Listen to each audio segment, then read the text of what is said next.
بسم اللہ الرحمن الرحیم نحمدہ ونصلی علی رسولہ الکریم۔ کتاب الحق المبین، تصنیف غزالی زماں رازی دوراں، حضرت علامہ سید احمد سعید کاظمی علیہ رحمۃ اللہ الکبیر۔ آپ دیکھ رہے ہیں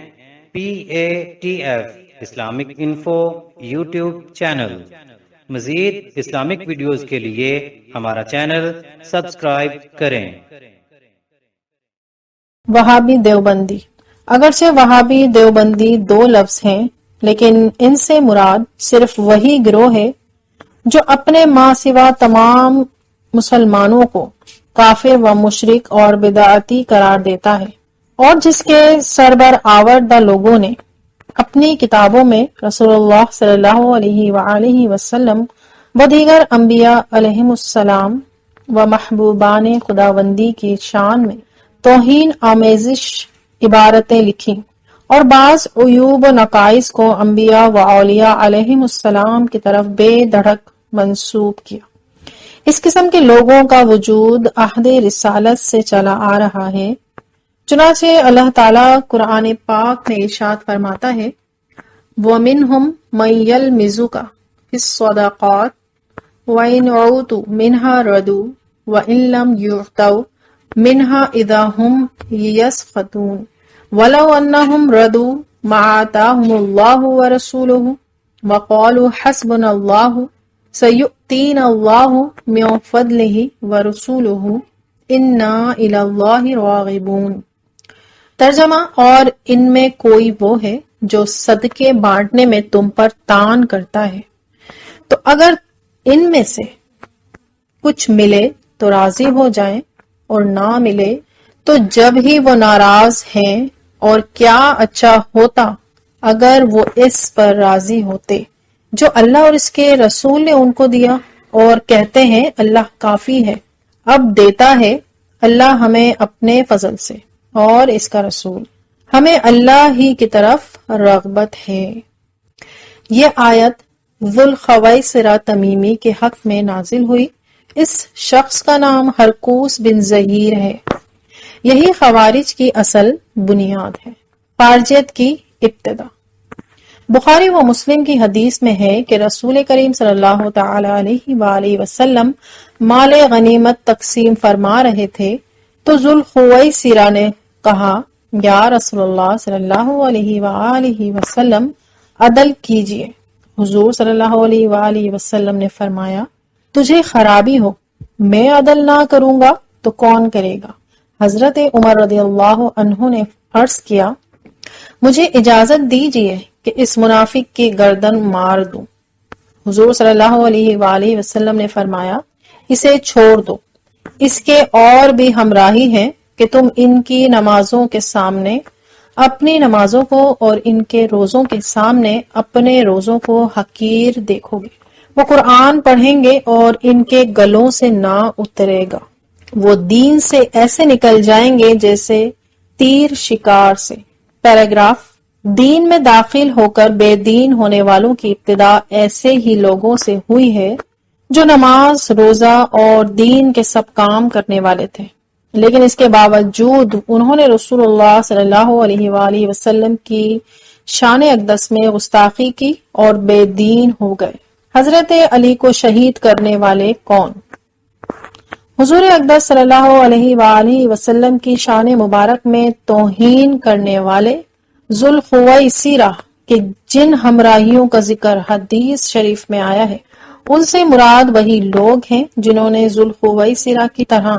شان رسالت میں گستاخیاں کی۔ اسلام میں یہ پہلا گروہ خارجیوں کا ہے۔ یہی گروہ اہل حق کو کافر و مشرک کہہ کر ان سے قتال و جدال کو جائز قرار دیتا ہے۔ چنانچہ سب سے پہلے حضرت علی رضی اللہ تعالیٰ عنہ اور آپ کے ہمراہیوں کو خارجیوں نے معاذ اللہ کافر قرار دیا اور خلیفہ برحق سے بغاوت کی اور اہل حق کے ساتھ جدال و قتال کیا، حتیٰ کہ عبد الرحمن بن ملجم خارجی کے ہاتھوں حضرت علی کرم اللہ تعالی وجہہ الکریم شہید ہوئے۔ فتنہ خارجیت کے غیبی خبر۔ اس بدبخت گروہ کے فتنوں کی خبر زبان رسالت نے سرزمین نجد میں ظاہر ہونے کے متعلق دی ہے اور فرمایا ہناک الزلازل والفتن وبها یطلع قرن الشیطان۔ چنانچہ حضور صلی اللہ علیہ وآلہ وسلم کی پیش گوئی کے مطابق یہ فتنہ نجد میں بڑی زور و شور سے ظاہر ہوا۔ فتنہ خارجیت اور علماء امت۔ محمد بن عبد الوہاب خارجی نے سرزمین نجد میں مسلمانوں کو کافر و مشرک کہہ کر سب کو مباح الدم قرار دیا اور توحید کی آڑ لے کر شان نبوت و ولایت میں خوب گستاخیاں کی اور اپنے مذاہب و عقائد کی ترویج کے لیے کتاب التوحید تصنیف کی، جس پر اسی زمانے کے علماء کرام نے سخت مواخذہ کیا اور اس کے شر سے مسلمانوں کو محفوظ رکھنے کے لیے سعی بلیغ فرمائی، حتیٰ کہ محمد بن عبد الوہاب کے حقیقی بھائی سلیمان بن عبد الوہاب نے اپنے بھائی پر سخت رد کیا اور اس کی تردید میں ایک شاندار کتاب تصنیف کی جس کا نام الصواعق الالہیہ فی الرد علی الوہابیہ ہے، اور اس میں وہابیت کو پوری طرح بے نقاب کر کے اہل سنت کے مذہب کی زبردست تائید و حمایت فرمائی۔ علامہ شامی حنفی، امام احمد ساوی مالکی وغیرہما جلیل القدر علماء امت نے محمد بن عبد الوہاب کو باغی اور خارجی قرار دیا اور مسلمانوں کو اس فتنے سے محفوظ رکھنے کے لیے اپنی جد و جہد میں کوئی دقیقہ فروغ گذاشت نہ کیا۔ ہند میں فتنہ خارجیت اور علماء امت۔ پھر اسی کتاب التوحید کے مضامین کا خلاصہ تقویت الایمان کی صورت میں سرزمین ہند میں شائع ہوا اور مولوی اسماعیل دہلوی نے اپنے مقتدا محمد بن عبد الوہاب کی پیروی اور جانشینی کا خوب حق ادا کیا، اور اس تقویت الایمان کی تصدیق و توثیق تمام علماء دیوبند نے کی، جیسا کہ فتاوی رشیدیہ جلد 1 صفحہ نمبر 20 پر مرقوم ہے۔ پھر جس طرح محمد بن عبد الوہاب کے خلاف اس زمانے کے علماء اہل سنت نے آواز اٹھائی اور اس کا رد کیا، اسی طرح مولوی اسماعیل دہلوی مصنف تقویت الایمان کے خلاف بھی اس دور کے علماء حق نے شدید احتجاج کیا اور ان کے مسلک پر سخت نکتہ چینی کی۔ تقویت الایمان علماء کی نظر میں تقویت الایمان کے رد میں کئی رسالے شائع ہوئے۔ مولانا شاہ فضل امام شاہ احمد سعید دہلوی شاگرد رشید مولانا شاہ عبد العزیز محدث دہلوی رحمت اللہ تعالی، مولانا فضل حق خیر آبادی، مولانا عنایت احمد کاکوروی مصنف علم الصیغہ، مولانا شاہ رؤوف احمد نقشبندی مجددی تلمیذ رشید، حضرت مولانا شاہ عبد العزیز محدث دہلوی رحمت اللہ تعالی علیہ نے مولوی اسماعیل دہلوی اور مسائل تقویت الایمان کا مختلف طریقوں سے رد فرمایا، حتیٰ کہ شاہ رفیع الدین صاحب محدث دہلوی نے اپنے فتاوی میں بھی کتاب التوحید اور مسائل تقویت الایمان کے خلاف واضح اور روشن مسائل تحریر فرما کر امت مسلمہ کو اس فتنے سے بچانے کی کوشش کی۔ لیکن علماء دیوبند اور ان کے بعض اساتذہ نے مولوی اسماعیل دہلوی اور ان کی کتاب تقویت الایمان کی تصدیق و توثیق کر کے اس فتنے کا دروازہ مسلمانوں پر کھول دیا۔ علماء دیوبند نے نہ صرف تقویت الایمان اور اس کے مصنف مولوی اسماعیل دہلوی کی تصدیق پر اکتفا کیا، بلکہ خود محمد بن عبد الوہاب کی تائید و توثیق سے بھی دریغ نہ کیا۔ سچا کون؟ لیکن چونکہ تمام روئے زمین کے احناف اور اہل سنت محمد بن عبد الوہاب کے خارجی اور باغی ہونے پر متفق تھے، اس لیے فتاوی رشیدیہ کی وہ عبارت جس میں محمد بن عبد الوہاب کی توثیق کی گئی تھی، علماء دیوبند کے مذہب و مسلک کو اہل سنت کی نظروں میں مشکوک قرار دینے لگی۔ وہ اہل سنت فتاوی رشیدیہ میں محمد بن عبد الوہاب کی توفیق پڑھ کر یہ سمجھنے پر مجبور ہو گئے کہ علماء دیوبند کا مذہب بھی محمد بن عبد الوہاب سے تعلق رکھتا ہے۔ اس لیے متاخرین علماء دیوبند نے اپنے آپ کو چھپانے کی غرض سے محمد بن عبد الوہاب سے اپنی لا تعلقی کا اظہار کرنا شروع کر دیا، بلکہ مجبوراً اسے خارجی بھی لکھ دیا تاکہ عامت المسلمین پر ان کا مذہب واضح نہ ہو پائے۔ لیکن علماء اہل سنت برابر اس فتنے کے خلاف نبرد آزما رہے۔ ان علماء حق میں مذکورین صدر حضرات کے علاوہ حضرت حاجی امداد اللہ مہاجر مکی، حضرت مولانا عبد السمیع صاحب رامپوری مؤلف انوار سوتعہ، حضرت مولانا ارشاد حسین صاحب رامپوری،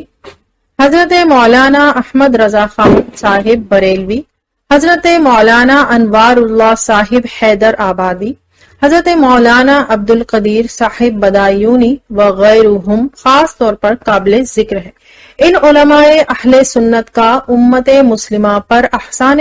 عظیم ہے کہ ان حضرات نے حق و باطل میں تمیز کی اور رسول اللہ صلی اللہ علیہ وآلہ وسلم کی شان اقدس میں توہین کرنے والے خوارج سے مسلمانوں کو آگاہ کیا۔ ان لوگوں کے ساتھ ہمارا اصولی اختلاف صرف ان عبارات کی وجہ سے ہے جن میں ان لوگوں نے اللہ تعالیٰ اور اس کے رسول صلی اللہ علیہ وآلہ وسلم و محبوبان حق سبحانہ و تعالی کی شان میں صریح گستاخیاں کی۔ باقی مسائل میں محض فروعی اختلاف ہے جس کی بنا پر جانبین میں سے کسی کی تکفیر و تدلیل نہیں کی جا سکتی۔ تعجب ہے کہ صریح توہین آمیز عبارات لکھنے والے لکھنے کے باوجود یہ کہا جاتا ہے کہ ہم نے تو حضور صلی اللہ علیہ وآلہ وسلم کی تعریف کی ہے۔ گویا توہین صریح کو تعریف کہہ کر کفر کو اسلام قرار دیا جاتا ہے۔ ہم نے اس رسالے میں علماء دیوبند اور اس کے مقتداؤں کی عبارات بلا کمی و بیشی نقل کر دی ہیں تاکہ مسلمان خود فیصلہ کر لیں کہ ان میں توہین ہے یا نہیں۔ امید ہے ناظرین کرام حق و باطل میں تمیز کر کے ہمیں دعائے خیر سے فراموش نہ فرمائیں گے۔ سبب تالیف، اس میں شک نہیں کہ اس موضوع پر اس سے پہلے بہت کچھ لکھا جا چکا ہے، لیکن بعض کتابیں اتنی طویل ہیں کہ انہیں اول سے آخر تک پڑھنا ہر ایک کے لیے آسان نہیں، اور بعض اتنی مختصر ہیں کہ علماء دیوبند کی اصل عبارات کے بجائے ان کے مختصر خلاصوں پر اکتفا کر لیا گیا، جس کی وجہ سے بھی بعض لوگ شکوک و شبہات میں مبتلا ہونے لگے۔ اس لیے ضروری معلوم ہوا کہ اس موضوع پر ایسا رسالہ لکھا جائے جو اس طویل و اختصار سے پاک ہو۔ ضروری گزارش، ابھی گزارش کی جا چکی ہے کہ دیوبندی حضرات اور اہل سنت کے درمیان بنیادی اختلاف کا موجب علماء دیوبند کی صرف وہ عبارات ہیں جن میں اللہ تعالیٰ اور نبی کریم صلی اللہ علیہ وآلہ وسلم کی شان اقدس میں کھلی توہین کی گئی ہے۔ علماء دیوبند کہتے ہیں کہ ان عبارات میں توہین و تنقیص کا شائبہ تک نہیں پایا جاتا، اور علماء اہل سنت کا فیصلہ یہ ہے کہ ان میں صاف توہین پائی جاتی ہے۔ اس رسالے میں علماء دیوبند کی وہ اصل عبارات حوالہ کتب و صفحہ و مطبع پوری احتیاط کے ساتھ نقل کر دی گئی ہیں۔ اپنی طرف سے ان میں کسی قسم کی بحث و تمہیز نہیں کی گئی، البتہ ان مختلف عبارات پر متعدد عنوانات محض سہولت ناظرین اور تنوع فی الکلام کی غرض سے قائم کیے گئے ہیں، اور فیصلہ ناظرین کرام پر چھوڑ دیا گیا ہے کہ بلا تشریح ان عبارات کو پڑھ کر انصاف کریں کہ ان عبارتوں میں اللہ تعالیٰ اور اس کے رسول کی توہین و تنقیص ہے یا نہیں۔ اس کے ساتھ ہی ہر عنوان اور عبارت کے تحت اپنا مسلک بھی واضح کر دیا گیا ہے تاکہ ناظرین کرام کو علماء دیوبند اور اہل سنت کے مسلک کا تفصیلی علم ہو جائے اور حق و باطل میں کسی قسم کا التباس باقی نہ رہے۔ قرآن کریم اور تعظیم رسول صلی اللہ علیہ وآلہ وسلم، اس حقیقت سے انکار نہیں ہو سکتا کہ تمام دین ہمیں حضور صلی اللہ علیہ وآلہ وسلم کی ذات اقدس سے ملا ہے، حتیٰ کہ اللہ تعالیٰ کی ذات و صفات اور اس کے ملائکہ، اس کی کتابوں اور رسولوں اور یوم قیامت وغیرہ عقائد اعمال سے چیزوں کا علم رسول اللہ صلی اللہ علیہ وآلہ وسلم نے ہمیں عطا فرمایا۔ اس لیے سارے دین کی بنیاد اور اصل الاصول نبی کریم صلی اللہ علیہ وآلہ وسلم کی ذات مقدسہ ہے، اور بس بنا بری رسول کریم صلی اللہ علیہ وآلہ وسلم کی حیثیت ایسی عظیم ہے جس کے وزن کو مومن کا دل و دماغ محسوس کرتا ہے، مگر کما حقو اس کا اظہار کسی صورت سے ممکن نہیں۔ ایسی صورت میں تعظیم رسول کی اہمیت کسی مسلمان سے مخفی نہیں رہ سکتی، اس لیے اللہ تعالیٰ نے قرآن کریم میں نہایت اہتمام کے ساتھ مسلمانوں کی بارگاہ رسالت کے آداب کی تعلیم فرمائی۔ پہلی آیت مبارکہ ارشاد ہوتا ہے،